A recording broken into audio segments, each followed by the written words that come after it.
And just let me know and I'll check the page when you're ready. Yep.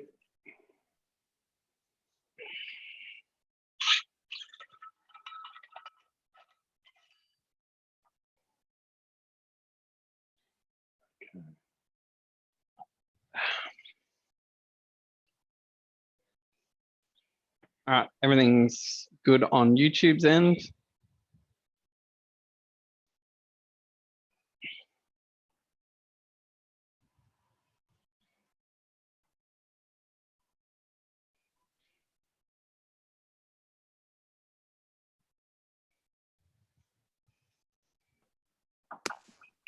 Hey, Anne. Hi, I'm here. Oops. Hi, Anne. Yes, I am now here. We can see you. Okay. Okay, Just- that should be right. Yep, great. I can see that. So it's going live on the page. Just so everybody, for Anne's benefit as well, who's just joined us, we're live streaming to YouTube at the moment. Okay.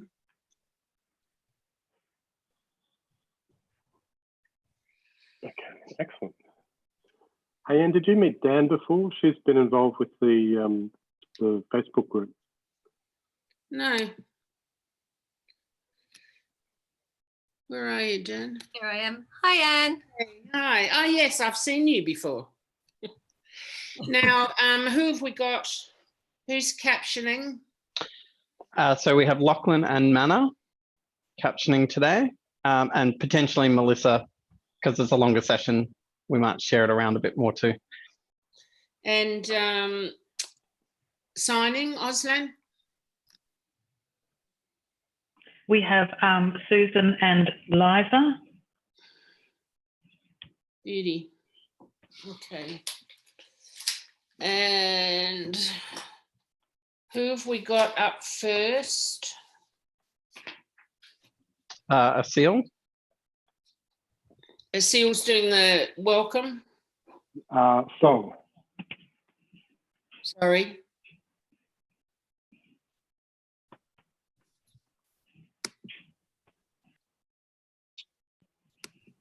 You might remember Asil from Footscray Community Arts Centre. She sings and she did a performance at the Arts Front meeting at the Powerhouse. She said she's running a little late because she's got to get her hijab on. Okay. All right, so we'll just bring her in when we get a chance. And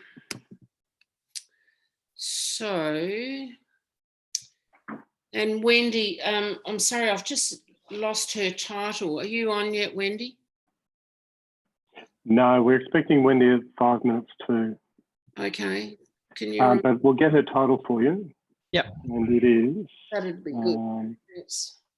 Is so she's the Executive Director of Strategic Development and Advocacy. Oh, good. As Thank an you. email. Sorry, sir, as an email. Anything else I need to know? I don't think so. But if we think of anything, we'll let you know. Sure.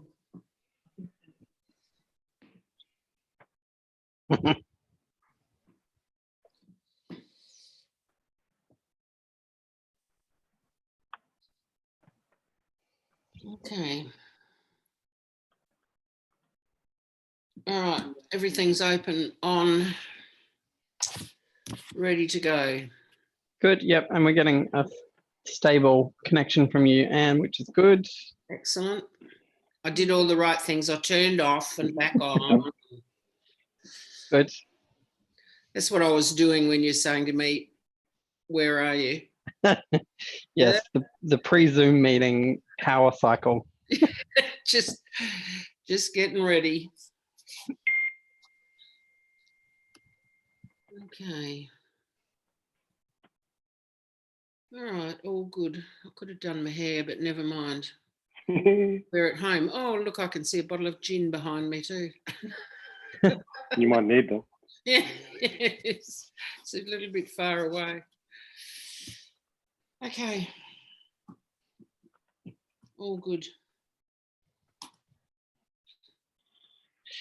So also, Anne, we were just talking, we might also get you to just remind people in the break between the first half and the second half that we'll be changing Auslan interpreters. So if people are watching the Auslan interpreter, to pin the next Auslan interpreter for the second session.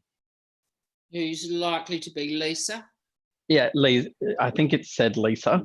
It's got a Z in it, but I think it said Lisa. We can check with her when they get on. Yeah. But yeah, I'll also put it in the chat, but just good to remind people to switch over. Hey, Seal. Yeah, Sil. Oh, Good morning. Good. Well, Good afternoon, nearly. yeah.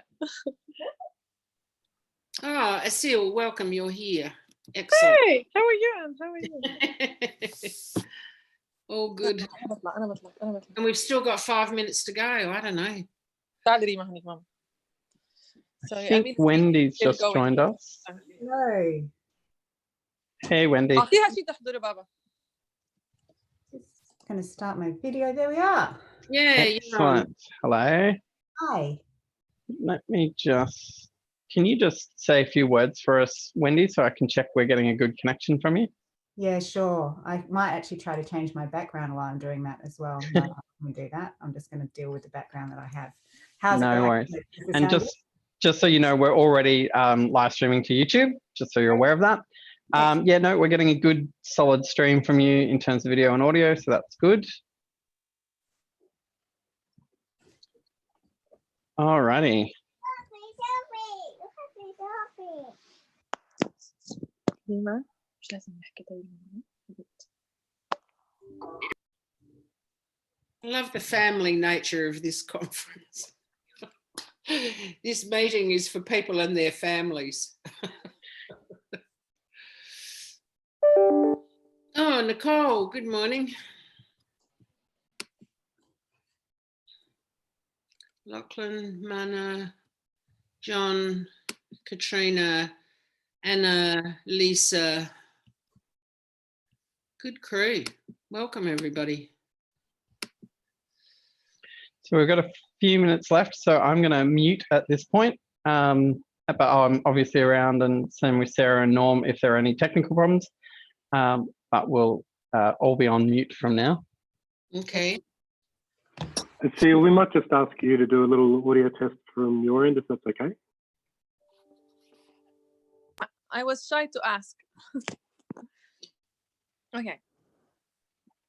في ليلة من الليالي لست أدري ما ترى. Is it good? Yes. It's good from my end. Beautiful.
Eliza, are you first up for the signing this morning?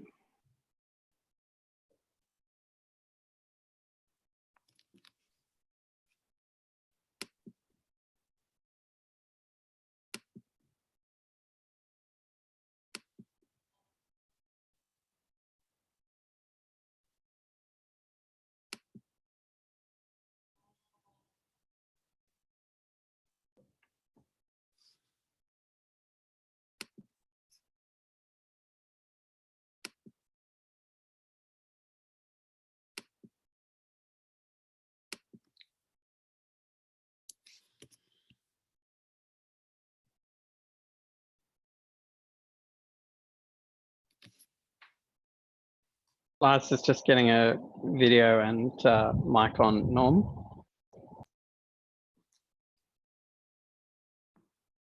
Lisa Auslan. Is that right? Yes, I'm one of the Auslan interpreters. I believe. Beautiful. Hi, Lisa. Welcome. Thank you. I believe Susan's just connected on as well. Oh, great. Okay, great. And which order will you guys be signing in?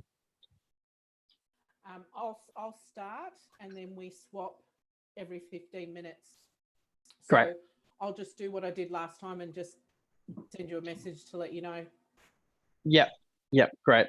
And we'll try to relay that to Anne so she can let people know when we're swapping Auslan interpreters. Okay, I've got that. All right, and I'm ready to go. Everybody ready to go? Yep. Okay, good morning. Welcome, everybody, to the Little Lunch Online. We've got a big day today, so let's get going.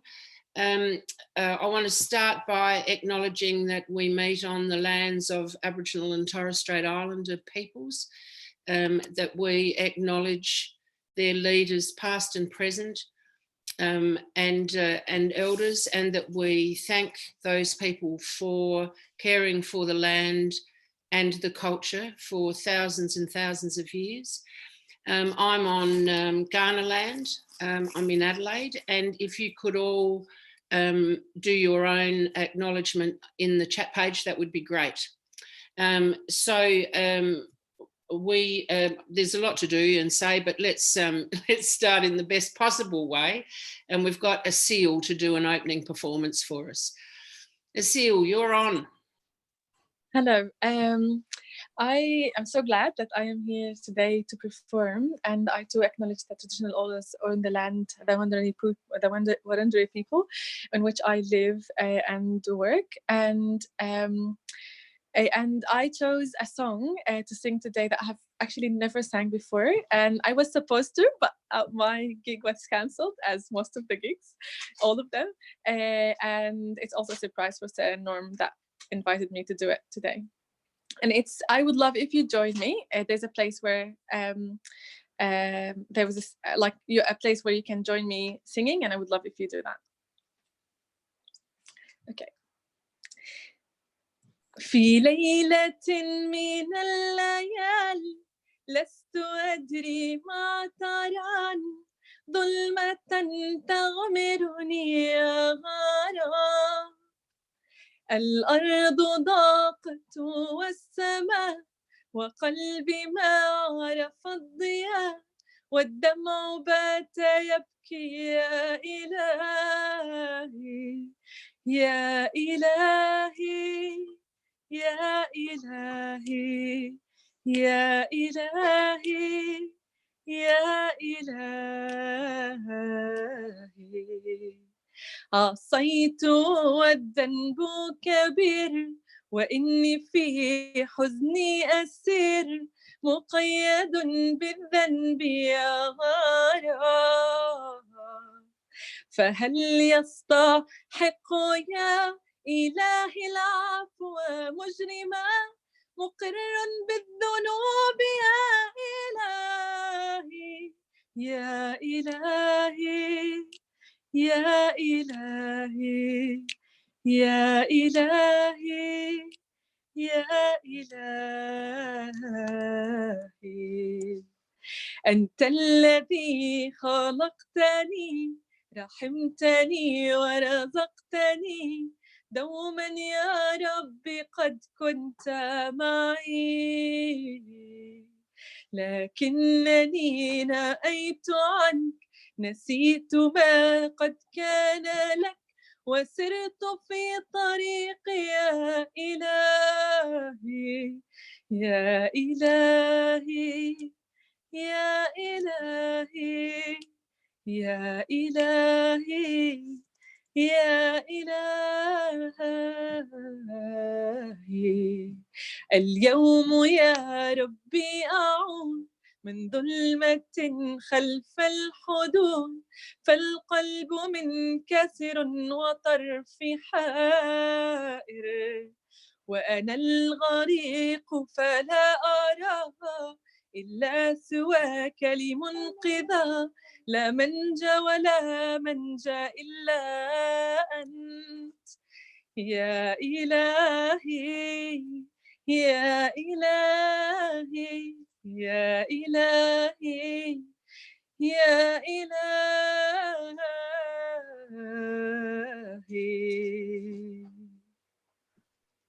Oh, Asil, thank you very much. What a lovely, heartwarming way to start the day. That's really good. Thank you, Anne. It's like it was supposed to be together with another person singing Hallelujah in English, but at least you have me in here. Ah, we have you. Not at least. We're grateful. That's fantastic. Okay, so we have people captioning today, Lachlan, Mana and Melissa when they need some backup. We have 2 Auslan interpreters, Susan and Liza. Liza's on now. For those people who need the interpreters, can you pin, Elliot's got instructions on the chat page. If you can pin, there'll be a changeover at each 15 minutes when you'll need to repin to the next one. Okay, so the purpose of today is to start to talk about what advocacy we're going to engage in the short term, and to begin a discussion also about the longer term. To think about the last conversation we had was given the current situation and the inadequacy of JobKeeper for artists, and even job seeker for some artists and arts workers more generally, that the people are now hanging on a very small $5 million resilience fund in the Australia Council. And so what is it that we can do, and how can we connect with other parts of the arts sector to do some effective advocacy with the community, with each other in the sector and with governments, maybe to increase the $5 million, maybe continuing work to try and get the other programs like JobKeeper to be more flexible and apply to artists, or maybe to get an arts package from the government, or all of these things have been discussed. And I think some of these discussions might be alive and well still. So we invited Wendy Ware from the Australia Council. She's the Executive Director of Strategic Development and Advocacy, to talk to us about where might we go with our own advocacy, what actually is the Australia Council doing right now, and what things can we work with the Australia Council on, and what things won't it work for us to try and be together. So welcome, Wendy. We're really grateful that you could come. I wonder if you might start just by talking about, you know, what does the Australia Council think advocacy is, and what are you up to right now? Thank you, Anne, and thank you all for having me, and just acknowledging that I'm talking to you from Gadigal land, where I pay respects to elders past and present. It's really great to have this conversation right now, because I think we're at an interesting point, and I'd love to get the collective wealth of information from all of you, because I think there is a real opportunity to do some significant action over the next couple of weeks. So I guess to answer your first question, and I mean, advocacy, if you're to boil it down, it's about making a case, and it's about, you know, with an end game, I suppose, of changing people's minds. And one of the things that's worth being clear, because I think, you know, having worked in the small to medium sector myself for 20 years before I joined the Australia Council, I wasn't entirely clear about the Australia Council's role in advocacy either. And it's important to make that distinction, I think, between advocacy and lobbying, because there is a definite nuance between those two activities. You know, lobbying can be asking government to vote for or against policy or petitions or so on. But for council, our role is very much about educating and providing information to government to help influence policy. We don't make policy. That's the role of the Office of the Arts. And as a government agency, arm's length though we are, we can't lobby government. That's not for us to do, but we can provide a lot of useful resources and information to help others do that. We're also not a peak body. I often see the Australia Council referred to as a peak body, and we're not. We work with many peak bodies and certainly are collaborating a lot around advocacy agendas with them. That all being said, we do have a really significant role in advocacy. In fact, it's one of our 2 core purposes, the other one being investment. But how we advocate is multi-layered, and it takes a lot of forms, and some of them are public and some of them are private. But more and more, we are trying to err on the side of getting more out into the public realm, because we know that that is where a lot of the power lies in terms of changing people's minds. And we're advocating both to government, but also to the broader public. And I'll talk a little bit more about that in a bit. But pre-COVID, and I know that seems like a very strange world now, our advocacy was very much focused on a public value agenda. For a long time, we'd been telling the government and the public that artists were important, and to be honest, it wasn't really getting us anywhere. So we are focusing and doing all within our power to demonstrate the value that's created by the arts. That's the public value, which in turn warrants public investment. And there's no question that the value that the arts creates is multifaceted, and it's many, and that's one of its great strengths, but I think it's also in some ways been one of its weaknesses in the way it's being presented. So Wendy, we really want you to talk about now. Right now? What are you doing now? What's happening now that we could plug into, or where we might want to think of something else? Yep, absolutely. So I do need to put a little bit of background in there because it kind of relates as well. So we have been focusing on a whole range of things of that public agenda. It's been the economic arguments, it's been the social arguments, and it's been the cultural arguments, but it has to be both. And one of the things which people, I think, need to stop doing now is making that false distinction between the intrinsic and the instrumental value of the arts, because the fact is that it's both. The arts do both. And for a long time, right now, we're in a situation where we are not being taken seriously as a true economic force, as a powerful economic force, despite all the data, despite all the information. Industries that are being, aviation, we're 6 times the size of aviation. Coal, we're 4 times the size of coal. We're the same size of finance, but we are not being taken in the same kind of economic terms as those other industries which are considered to be, the backbone of Australia's economy. And the flow-on effects that we know from the arts and culture as well are significant to all those economies, whether it's regional, whether it's tourism, whether it's hospitality and so on. And yet all those arguments aren't really being heard in a significant way. So one of the things that we really need to do right now is position the arts as an economic force. And a lot of the peak bodies have been doing a really great job in that, but we need to think how we transition the evidence that we've got into belief by the people who are in the policy piece. So that's one of the things that I want to talk to a little bit. We've been looking at where this has worked well. And one of the places, and we were doing this work long before COVID, but in the UK, creative work is seen as central to industrial policy. You ask any politician in the UK whether creative industries and cultural industries are important, they'll say absolutely, it's the backbone of our economy. That's a place where we would like to be in Australia, but we are so far behind that curve. And so we've been working with the people who changed and orchestrated that shift in the UK. It took time, of course, it wasn't something that happened overnight, but that report, which many of you have been quoting with $112 billion contribution to GDP, was one of the outputs of that. So I guess this is one of the ways that the Australia Council is working in that space. Pre-COVID as well, we were spending a lot of time on cross-portfolio engagement. I think that work is still really important. So we've been working with Foreign Affairs for the last 5 years, and we've got to a really great place. Sorry, can I interrupt? Can I just ask you to slow down just a little bit? I'm finding it hard to keep up. Sorry. I'll slow down. She's talking quickly because I'm leaning on her. She is, but I will. You need to leave some of the background. I know you want to tell us the whole story, but I really need you to help us move into where we're going and what we can do together. Sure, Anne. I will. I promise you I will. Hand on heart. Like 2 or 3 minutes left before other people in.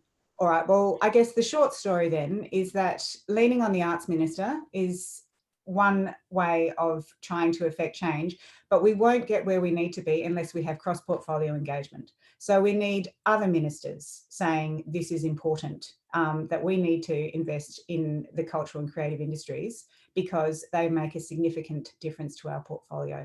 We have a whole bunch of research where we've already commenced that work. So we with a tourism piece, we were making significant headroads into tourism. And if any of you watched the last Senate estimates before we went into COVID, that estimates was about politicians saying, we recognise the great value of arts in the community, in regional communities, and are going to be critical to the rebuild of those communities post the bushfires. And we need to invest more in the arts. That's where we want to be across a whole range of places. So it is thinking about what art is, but also what art does. It's about getting the right arguments into place. It's about having the evidence, which the Australia Council can help because we have enormous reams of evidence across a whole range of things. And then it's about exerting pressure and the right voices and thinking about who is actually going to influence the people who are making those decisions. Because often I think we think a little bit about our audience, but we're not thinking about who is actually going to have traction with that audience. And I'll be brutal here and say often it won't be artists, it'll be other people who are advocating on our behalf. So who are those advocates in your communities? Who is the person who runs that significant regional festival, for example, who has a connection to local government, who in turn has a connection to state government and so on, so that the pressure points can be put around and that bigger argument about the critical need for investment can come into place. Great. All right, that's terrific. So what you're saying is that the focus of the Australia Council's work is about the economic value, the positioning the arts as an economic force, and that continues to be your focus. Is that right? That is part of it. It has been about the economic value. There's also the social value and the cultural value and all those kinds of things. So we've been working in that space, but right now we're in an economic crisis and we need to make the economic arguments. And that's straightforward because it is a matter of economics. And so the discussion that's going on about having an arts package, getting the government to increase the resilience fund, whether that's private or not, are you in those discussions? Yes. So there's discussions happening every day with the Minister's office, and indeed a discussion this morning with the Minister around a range of areas, because JobKeeper will resolve some of the challenges, but we've been quite clear, and as has a whole range of voices from the sector pointing out the great big holes in JobKeeper, because it actually doesn't.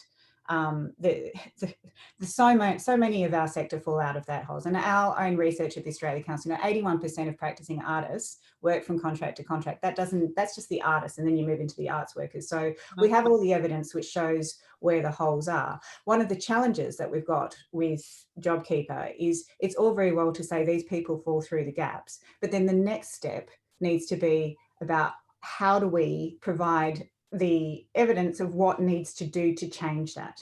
So it could be about, getting Treasury to make that discretionary decision to enable, some of the amendments that were requested earlier. There's that piece. And the other piece that we're doing is actually doing a lot of modelling on where JobKeeper will work and where it won't. So organisations are easy because we've got data on organisations and we've got reams of data, particularly, the partnership organisations, the former MPOs, some data on 4 years. It's much harder, and recognising that, by no stretch of the imagination does the Australia Council support all those 4-year organisations, all the small to medium organisations.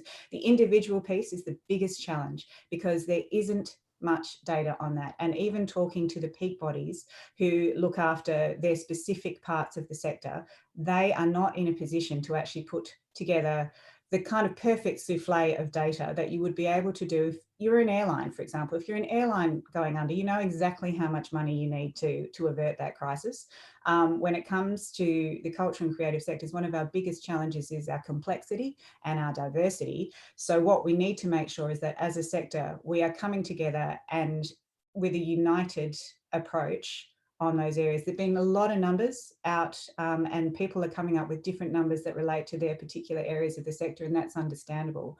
But we need consistency across the advice that we're giving to government about what the levels of support are, particularly because we're in a moment where the messaging is obviously every industry is in crisis at the moment. It isn't just arts and culture, but we are the hardest hit and we are a significant player. So that's the argument that needs to be made, and we need to be clear on how much we need.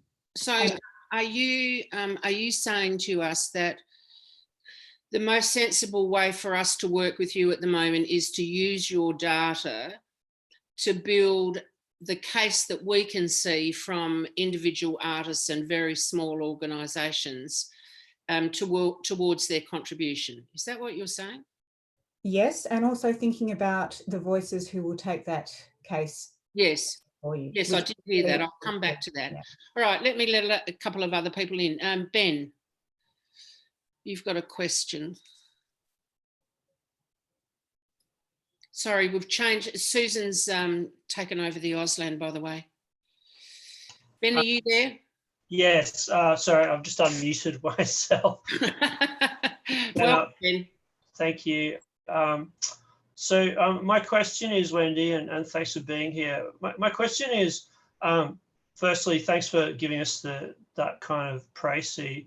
But I guess my question is, where is the advocacy? Is it just behind closed doors? Because so far, I don't think we've seen a public statement really from the Australia Council regarding, for example, the deficiencies of JobKeeper. Would it be possible to all of the insecure and precarious workers in culture that it currently doesn't cover because they don't work in a place for 12 months or more?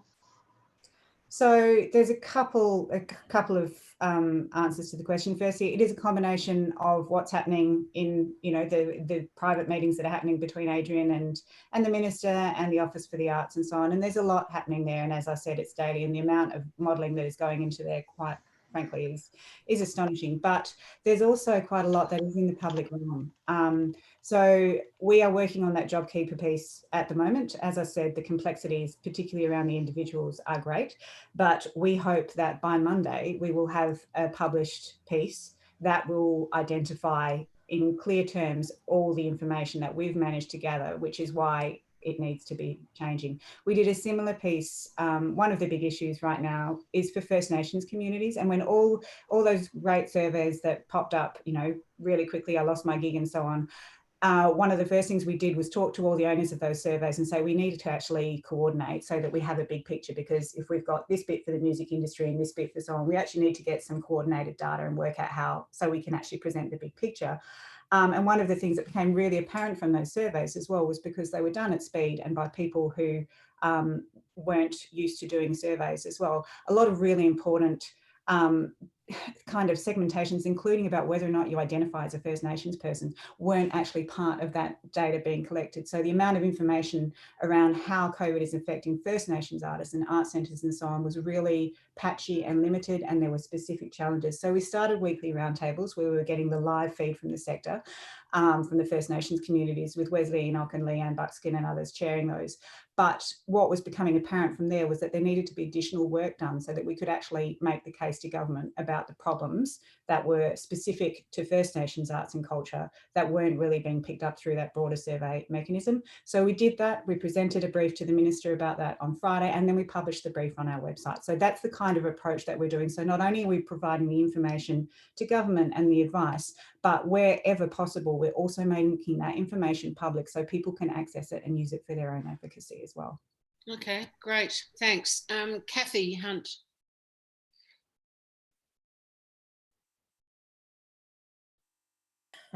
Sorry, I'll mute myself. Yes, helps. Pardon me. Sorry, Wendy, thank you. That was terrific, and it's really good to see all the work that is being done. I suppose my slight concern, I mean, around the whole thing is that is why a lot of the information wasn't there in the first place, and why, if we seem to have been pursuing an economic argument, I would have thought, for the sector for a number of years. And I would have thought that a lot of this information had already been there. So I think it is a good lesson for all. And I suppose what you're very much focused on at the moment is the immediate situation And I think it's the advocacy, I suppose, I think that probably needs to be happening even now is it still needs a bit of a pivot, as everybody keeps talking about, away from this is not just an economic crisis, it is a health crisis. And first and foremost, it was a health crisis, and it has the potential to get even worse as a health crisis. And I think the role that the arts are playing at the moment in the context of that is also absolutely fundamental to the argument for any support or any additional support that might be being thought of from government across any sources in relation to why the sector needs to be supported. And I think there's nothing, you know, I mean, it's so blatantly obvious now, and it's in everybody's faces. It's in everybody's faces every day as soon as they open up their computer in the morning. So I would hope that from an advocacy point of view, we do not lose by just arguing down the economic line at the moment, the significant data that must be being generated now digitally in relation to what the arts are actually creating at this very moment, in terms of making sure we're going to come out of this with some better arguments and some better framing in relation to moving forward into the future, including some good ideas as that we might begin to take forward to better thinking about where those support mechanisms and where the whole framing of the sector might go. But no, terrific. Thank you very much for that explanation, Wendy. I couldn't agree with you more, Kathy. And I think that recovery piece, so, you know, there's been obviously the need to focus on immediate relief and sustainability and making sure that organisations come out of this as solvent, and that the individual artists come out of this and intact and able to, you know, ideally still it's you know, a second moment for creative development if you were able to do it right now. And also recognising that long-term recovery piece is for there's a real opportunity, I feel, in advocacy to argue for an arts-led recovery across all those facets that you were just talking about. It is about the social and it is about the cultural benefits of the arts as well as the economic. So we need to do the economic thing now to make sure that people can put food on their tables and roofs over their heads and keep the furniture.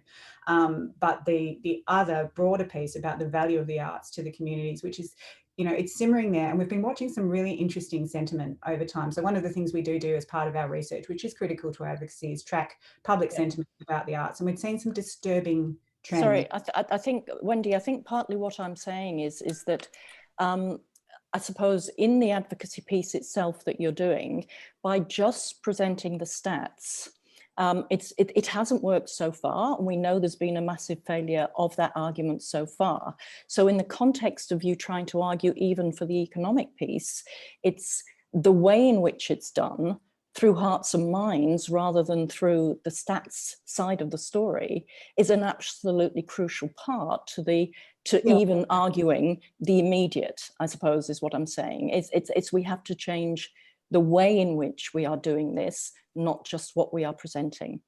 I suppose that's the point I was making. Okay. Yeah, as well. Sorry.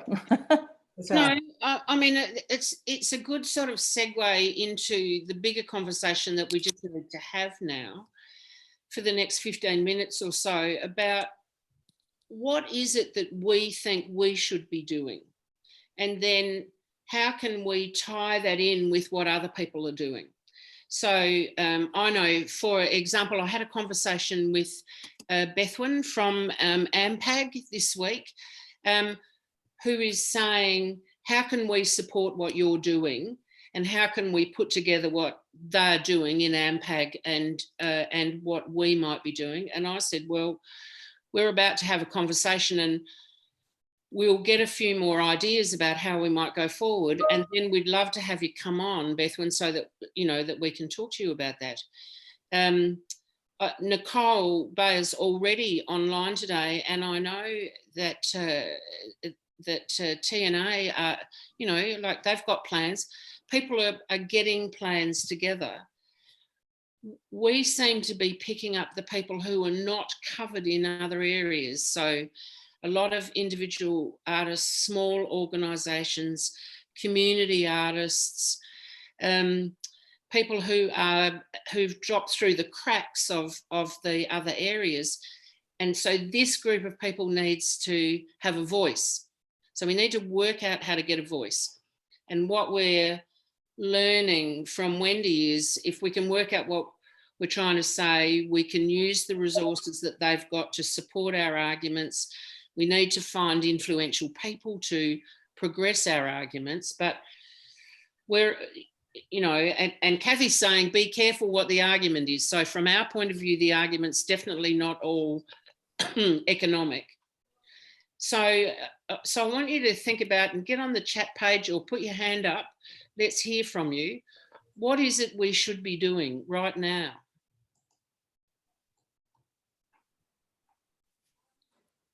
Who's on?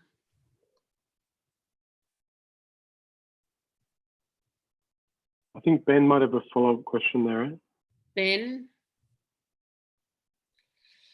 Yeah, so I guess my follow-up question would be like, why can't we argue for a proper package? I mean, we've seen the Australia Institute argue for a $750 million package in the last week. Live Performance Australia has argued for an $850 million package earlier on in the crisis. There's pretty clearly a pressing need in terms of where the sector's at, the level of shutdown. The ABS stats show that half of all businesses in arts and recreation have stopped operating. So this is not the time for people to speak up and to take some risks and to be vocal. When will we? When are we? If there's not advocacy now, when is there ever going to be advocacy?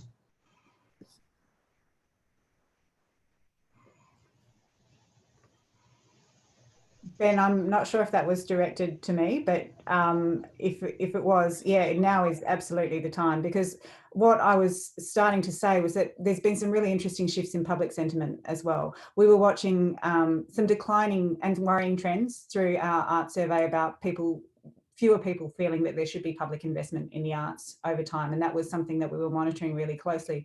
With bushfires and COVID, I think we're watching a kind of shift in public sentiment about the art, because people are realizing it's, you know, it was that old thing of you're soaking in it, but you don't even know it, you know, the Palmolive ad. But now people are starting to realize that without this as part of their lives, all those things around communing, of coming together, all the rest of it, that this is a massive impact on them.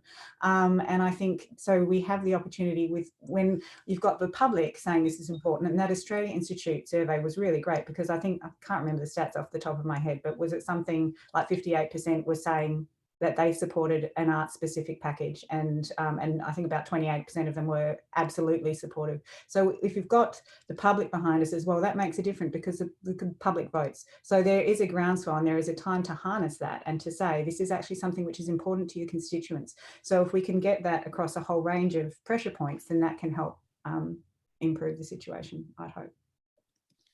So Wendy, I mean, there's a bit going on in the chat pages, which is if we were going to try and advocate for ourselves, who would lead that? How would we do it? And somebody said, is the Australia Council going to lead that kind of advocacy campaign for the whole sector? I think it depends on what kind of campaign you're talking about. If it is a campaign about the value of arts and creativity across the board to all Australians, then yes. If it's a lobbying campaign, then no, is the short answer. Oh, it doesn't look like lobbying to me, but I mean, it might mean talking to politicians, but that's not necessarily lobbying, is it? No, there's a whole range of providing. One of the core things that we do is provide advice. So the advice that we are providing is the impact of what's happening on our sector and also the broader community. And that's, you know, so that's what we can do in our role at the Australia Council. Nicole. Hi, can you hear me? Yep. Great. I've been involved in those industry roundtables for the last, how many have there been? 3 or 4.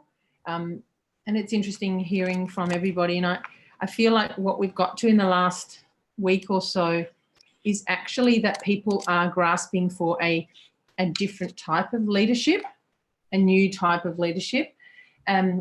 certainly, you know, for me personally, I feel like I don't quite have the skills for what's needed right now. And I'm, you know, hungry for things about agile thinking and all this sort of stuff. It's a little bit like that creative process where you get into a really hard moment before you get, you know, before something comes up. And so many people are saying, we need a campaign, we need this, we need this. And it's because we're all scrambling around going, actually, we don't know how to do this. So I think that rather than jump onto something, we need to sit in an uncomfortable place for a while. That's what I think we need to do. And do lots of talking and do lots of exploring things and skill ourselves up a bit too, you know, like, maybe OzCo could help that, and I've put that in for the agenda for next week. Can we have someone talking to us about new forms of leadership right now? Because, yeah, the advocacy that we're doing at the moment, it isn't working, it's dispersed, there's lots of different voices, people aren't feeling heard, and so we need a new type of leadership, a new type of advocacy, actually, for now. No solutions. No, that's, I mean, I think that's helpful, Nicole, because it's clear from our own chat that, you know, we don't know how to move forward.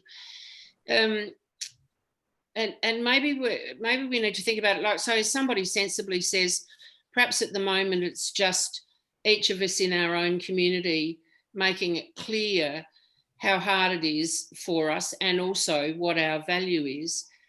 But to be honest, I'm wondering, Wendy, whether there isn't something a bit bigger where, as well as putting up the information that you're going to put up, that you actually put up some materials or, so, you know, materials and say, could people distribute this information? So I've got it clear. We're about informing and educating people. So could the whole of the arts community distribute this information to the people in your community or something? I mean, Nicole's right, we need a new kind of leadership, but that'll be everyone taking leadership in their own space, but it still requires some kind of coordination, I think. What do you think, Wendy? It does. Again, pre-COVID, what was really interesting was people were galvanising already, and by virtue of being at the Australia Council, you could see that there was, you know, Russell Howcroft did his creative speech to the press club, and he was mobilising a whole range of people in the screen and graphic design and advertising and agencies and so on. Evelyn Richardson was already doing great work with performing arts and live performance, and then you were seeing, you know, other work that was happening with Nicole and Bethman and so on. And it was like, when are all these wagons going to be hitched to the same train was the question that I was thinking. Yeah, exactly. There is that big piece, because there is incredible strength in numbers, and many of the numbers that we are quoting in those, you know, those stats and figures relate to the industry writ large, and often, you know, a lot of those people aren't even touched by the Australia Council. So we need to sort of think about so with the LPA ask, which makes, you know, all the sense in the world, the Australia Council is one component about that, but it's not the whole piece because of the nature of the people who LPA serves. So I think, yes, I would agree that there needs to be a shift in that. We have been putting a whole lot of information in plain sight, I have to say, and would strongly encourage you to look at the COVID pages on the Australia Council website and spend time looking at all of those. And maybe we can think about ways that we can more proactively direct people to it. But that's one of the enormous frustrations when there is so much information that is there and available. There's electorate profiles, there's all these kinds of things that are really strong tools. And I think part of the things perhaps the Australia Council can do better is enabling the use of those things. So instead of just putting them out there, actually saying this is how you can use it for advocacy. And that's something that we have been looking at. We've started introducing webinars and things like that when we do a new piece of research, so we can talk to people about it so they can better understand it to use it for their own advocacy. But there's a long way to go on that front. Yes, I think that's right. Helping us use it constructively. Kevin Brennan, you might want to just talk about the new way of talking about the arts. Yeah, there's this is something I'm dealing with my students at RMIT, but also from my own lobbying and advocacy experience, mainly within councils. The arts is a dirty word, and how it's talked about seems a real problem. And I'm just thinking about Fran Kelly was really supportive on AM on Radio National the other day in interviewing a few people, including John Bell. And she was really struggling to find the words to say why it's important. And John Bell also struggled, but one of the things he said is there's arts, by which he meant people like his company and the major performing arts companies. And then there's fringe arts, which is everyone else. And we've got a real problem in this definitional stuff. And I think it really has to come back to the sort of stuff Chris Puplik and Lee Tebret said. It's about culture. So it's about moving from focusing on this is what we want, because that's how we're characterized all the time. Chris Puplik said it in 2008. We keep saying, just give us money. Why are people going to care? Why would they give us the money? And one of the things we need to focus on, I think, is how can arts or creativity help solve these problems? Let's be problem focused.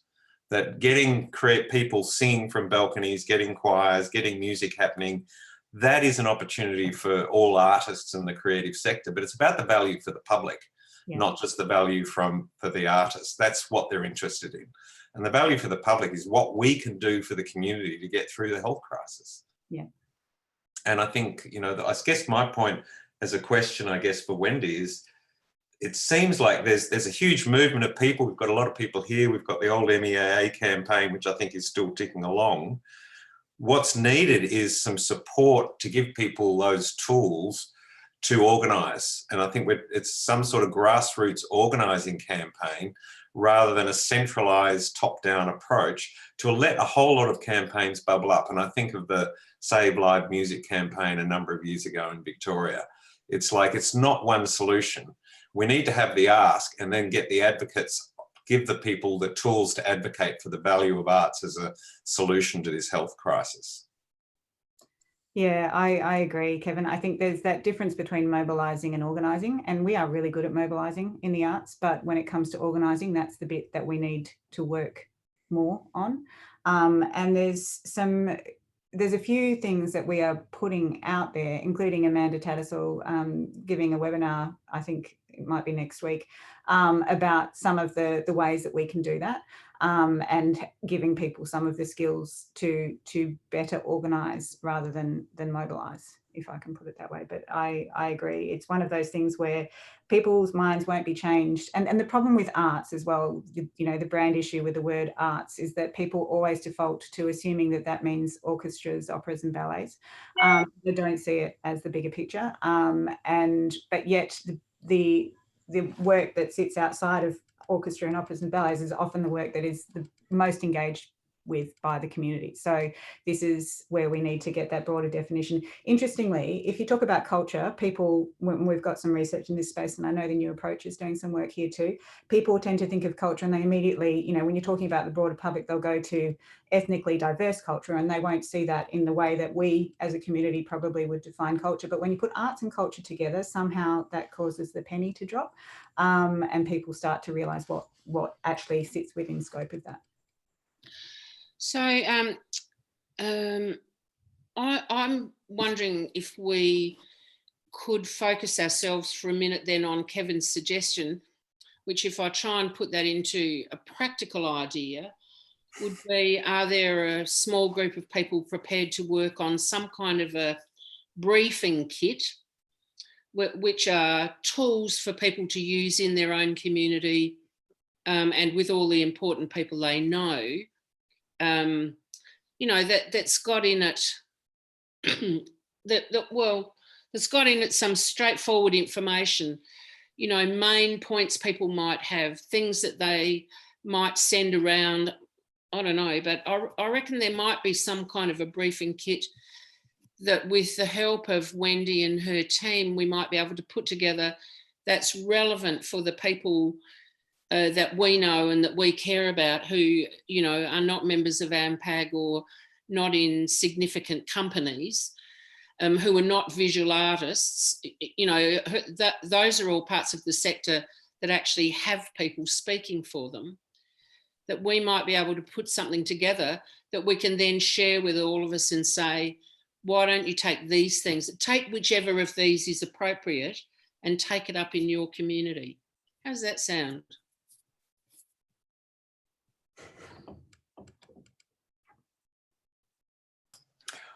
I'll jump in. Look, I've spent a couple of years until after the election last year doing a lot of work with Get Up, and this is exactly, you know, they had a lot of failings, I think, in the way they went about organising, but it is about simply giving people really clear tools, and it's about helping people be clear about the language as well. You know, we're a community, not an industry, and I think it's starting to use that language of what that actually means. We do it for the love of it. Kathy's completely right. The economic arguments don't work. They haven't worked for 20 years. We know that. So let's actually focus on giving people the tools on how to talk about it, and then what sort of stories they could use. Like, I just can picture, like, find examples of when creativity is being used to help people get through this crisis. And we're seeing, there was an ABC thing about that the other day. That's exactly what they're looking for. But there was no comment from our community about that. Like, there was no voice to actually add to that. Yes, and we're going to have to make up our own voice because it doesn't exist organisationally anywhere. Nicole, you're saying it would be a good idea to put that together as part of a bigger piece of work. What's the bigger piece of work? I don't know. I don't know the solution. I was just going to write, I do think OSCO has a role to play. I think that the one thing that OSCO has is it has this sort of status because, you know, because it gives out money, right? Like that just automatically gives it this status and a place for all of us to look to.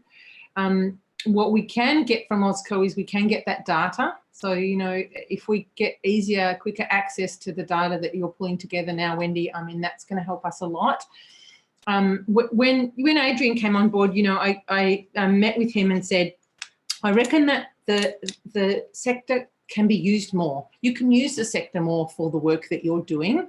And that's going to mean a bit of a shift in thinking. You're going to have to use us as trusted colleagues and collaborators and to try and break down that us and them thing. And I think that is already happening.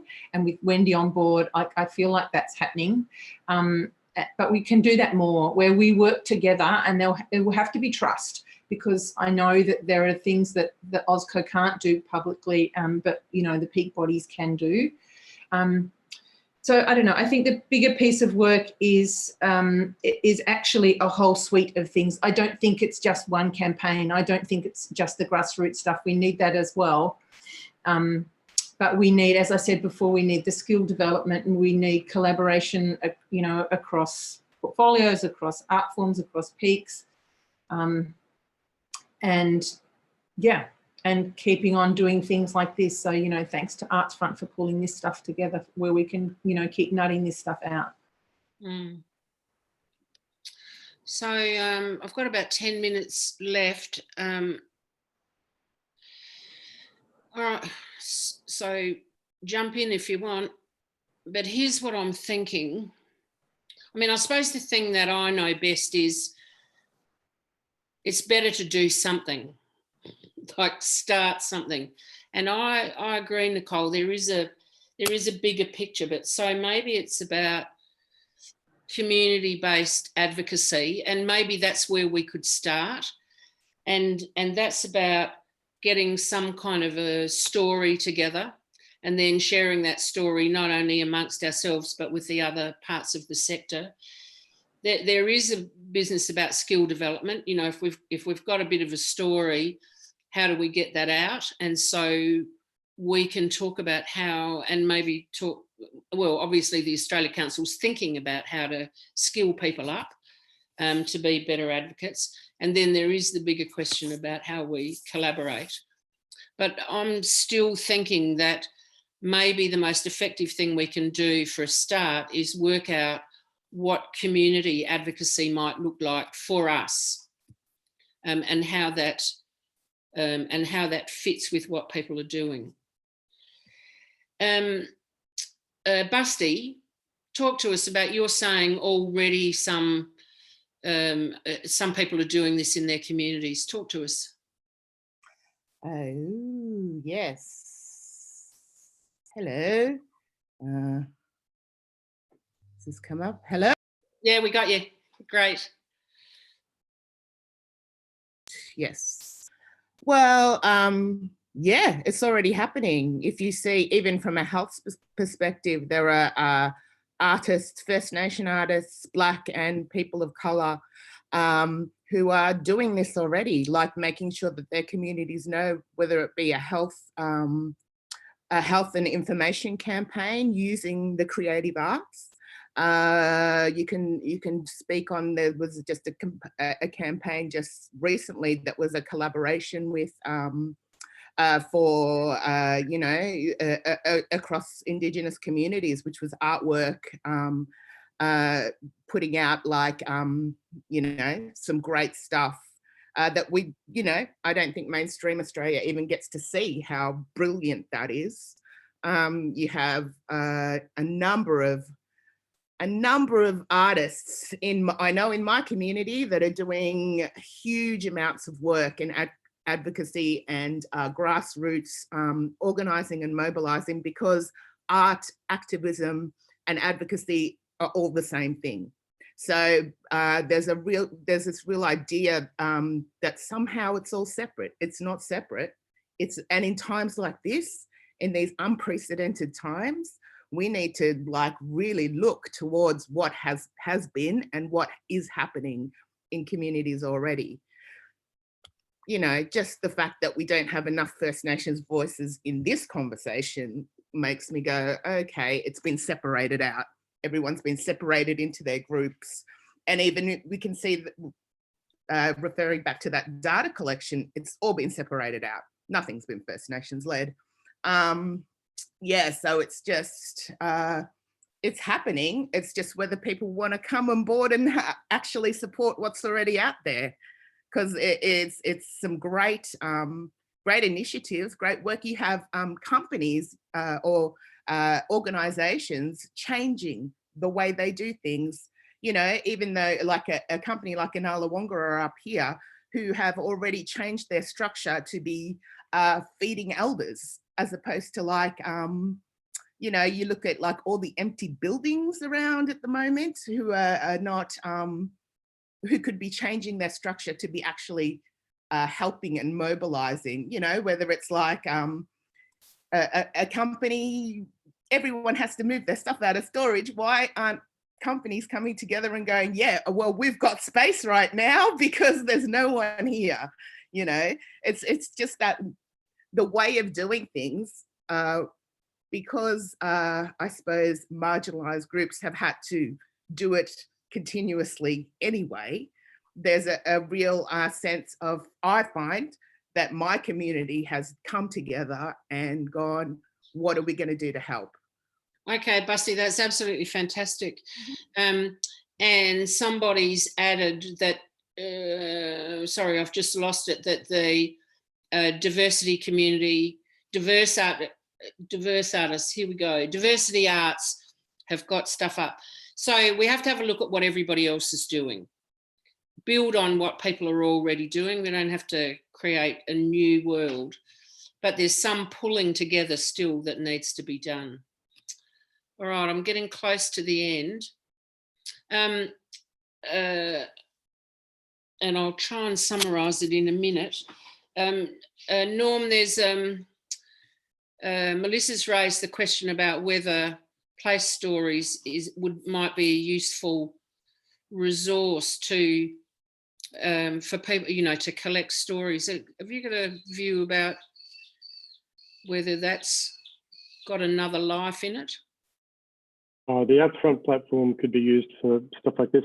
We're not sure at the moment whether stories per se are going to get us across the line with this current campaign, because we keep hearing back from these meetings with the minister that it's about data and numbers, you know, and I think Wendy was pretty clear about that at the start too. But there's certainly tools that people can use to connect and mobilise and share, and that's happening. People are growing the network through things like the Little Lunch, and there's others. How you bring that together, I think what you were suggesting before, it still feels like there's a role for council there somewhere in connecting some of these things, because it's the oversight, it's the national responsibility, and it's the capacity at that national level, which is probably one of the missing elements. And so it feels like that's an opportunity that we could kind of talk about here to say, well, maybe there's a way council can keep any distance from what it sees as kind of political advocacy, but support the connectedness of different parts of the sector and awareness about everything that people are doing. Do you have a view about that, Wendy? Have I still got you? Sorry. Yes, I'm still here. No, it's excellent. Thanks for staying. it's yeah, I think it's a definite a good approach, and I'd support it. I think there's a lot that can be doing. I've seen that Melissa's popped in the chat as well. You know, you've got 10 years of arts leaders, and certainly we've been looking at that 600 strong cohort, thinking these are amazing people who are incredibly well placed, and how we sort of disperse information through those people to take out to their communities of influence as well is definitely on the radar.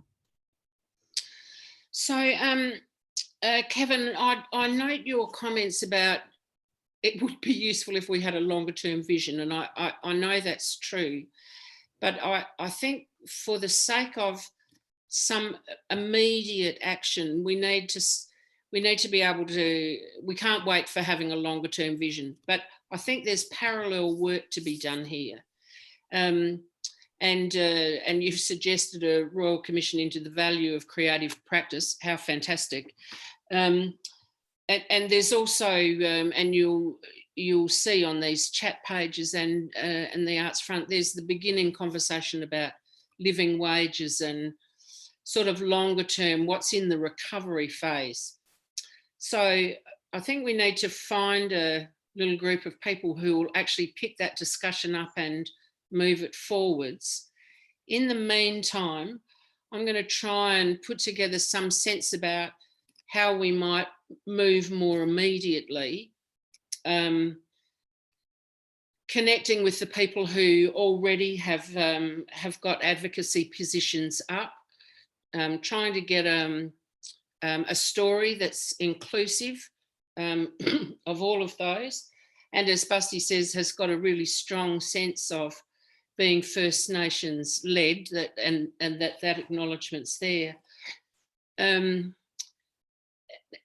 so I'll see if I can put together something that says maybe we could do these things and get a little package together that links to other people, and then we can start to try and link to all of the other organisations. I mean, obviously we need to build a picture that's not necessarily the same or coordinated, but is not inconsistent between us, you know, where there's a real sense of we understand what the major companies are trying to do, we understand what our First Nations people are trying to do, you know, like we understand what everybody's trying to do, and that there's a sense of support for what everyone's trying to do, even if all the language is not the same. So as we move to the end of this, my suggestion is I'll have a bit of a go at putting something together that's come out of this discussion, and circulate it, and then maybe like the week after next we can come back to it and see. As somebody's just said, NAVA's got an online advocacy program. So we need an advocacy position. We need some skill building. We need strong connections with the other people who've got it. And we're eventually going to have a longer term view, but we might try and work on something that's a bit more immediate. How's that going for you?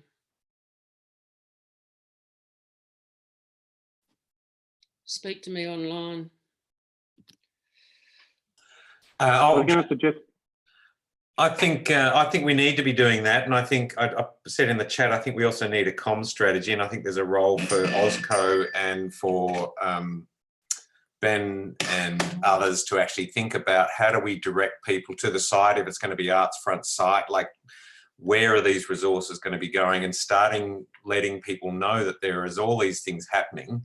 But it needs to have some sort of central clearinghouse. That's an issue that keeps coming up over the last 20 years, is How do we get this clearinghouse function and draw people's attention to it? So we need a comm strategy. We need people, I think, a working group getting together those ideas about what are the financial packages, what are the rescue packages, how do we draw attention and mobilize people to various campaigns, such as the ones that Busty was talking about. It's like we could get attention to these things, and that would make a real impact. Okay, I'm going to work on that.